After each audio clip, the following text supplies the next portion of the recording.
So both this hammock setup and the tent are both kind of a hybrid. So the tent is a hybrid because it doesn't have a full Rainfly. It's like a partial Rainfly. And then the hammock, it's all in one.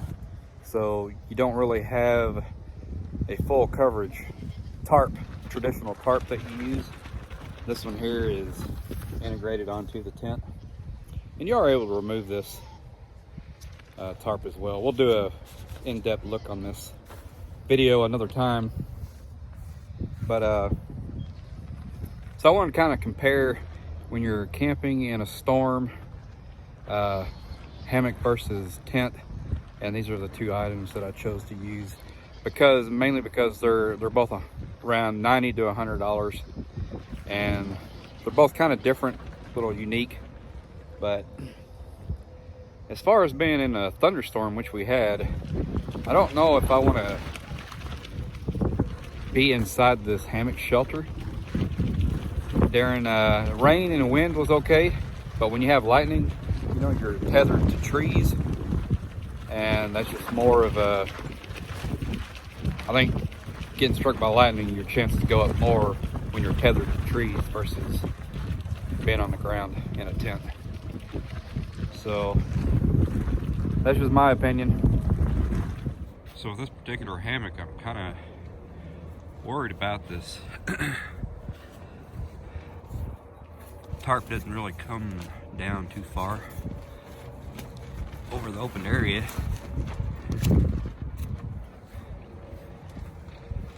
Right now the winds are around 18 to 20 miles an hour. As the winds increase when the rains and storms get here, it's quite possible we might get some rain coming through the side. And that belly will fill up with the water. Hopefully that won't happen. So similar to the hammock, this tent, the Rainfly, is not a full cover Rainfly. So you can't really protect a whole lot of stuff in the vestibule. There's really kind of no vestibule. So that's kind of a hybrid tent, and that's kind of a hybrid hammock. So we're inside this hybrid hammock.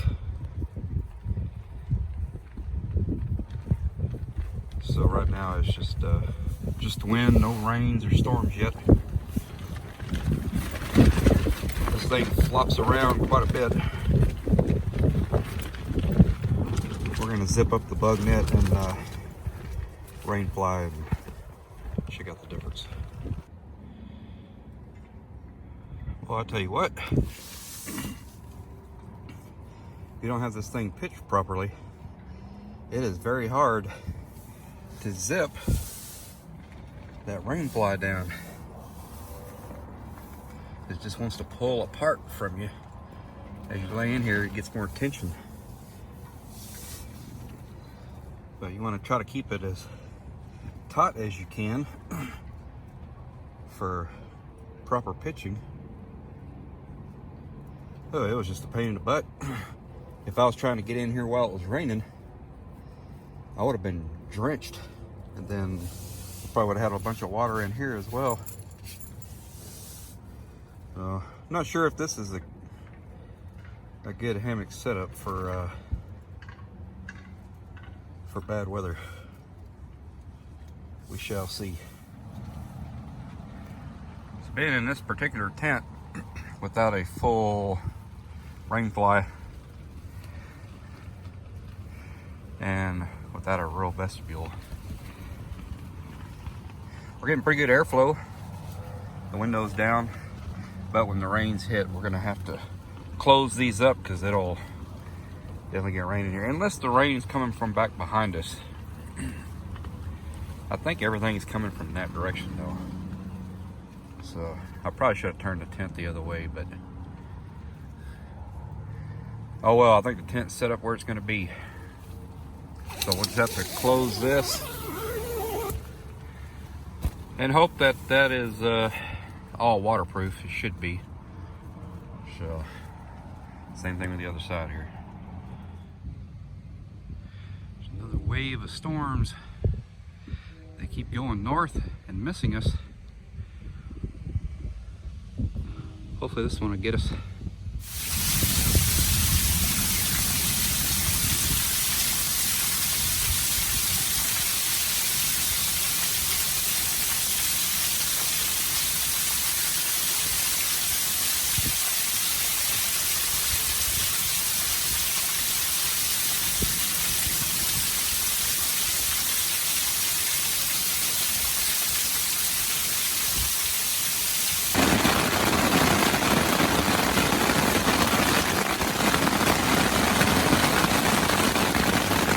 I'm in the hammock, and it's been raining for about 30 minutes, pretty hard. I've probably gotten a couple inches already, and it is dry inside the hammock.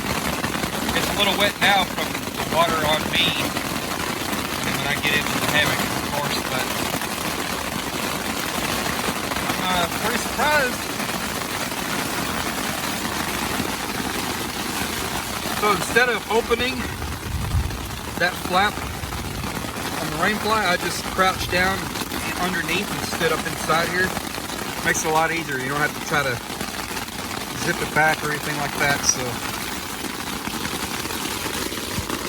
that makes it a lot easier.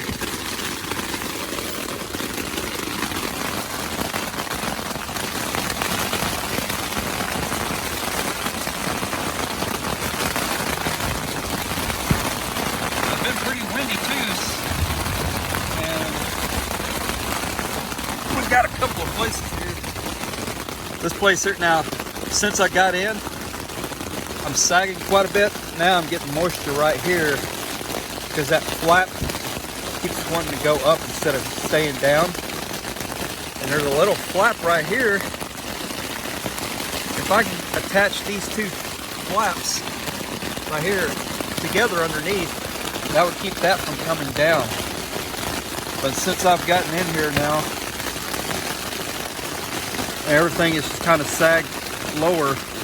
Now this is below that flap, and now I'm getting moisture coming in there.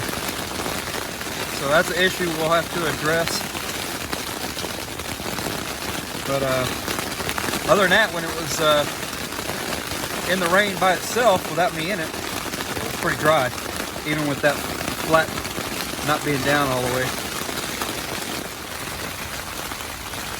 All right, so I just got into the tent from the hammock, and it's pretty dry in here except for the end down here. There's quite a bit of moisture right there. Probably coming in from that seam. It's a taped seam. The seams are taped on this tent, but and I'm getting a little bit of water over there in that corner. Without that Rainfly being full coverage, you see where it's where it ends right there. It goes past the mesh quite a bit, but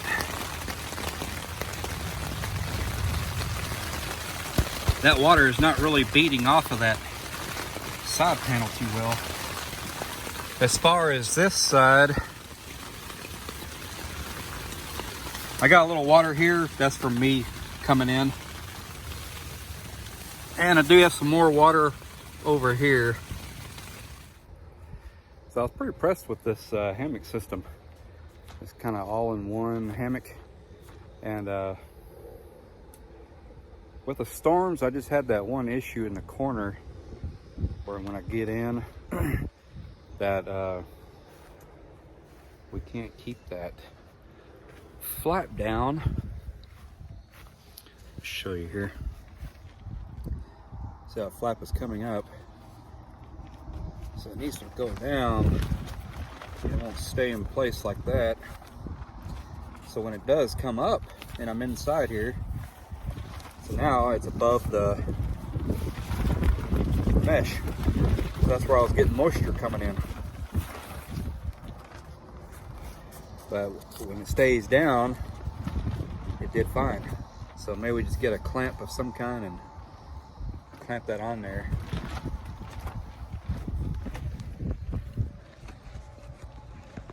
Also, we could fix this issue right here, this excess flaps here. If they had something, get like a tarp clamp and clamp those together, that would help tremendously. So you can hear the flapping, that's the other end, these things flapping.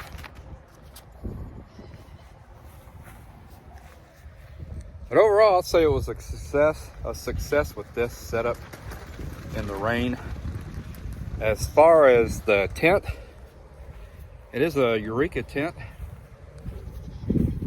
And I think if we'd have had the full Rainfly, we probably would have performed better. Okay, so here's the aftermath. 4 inches in 24 hours in this tent. You can see that. That's the water there. That's quite a bit of water. I would call it a failure in my book.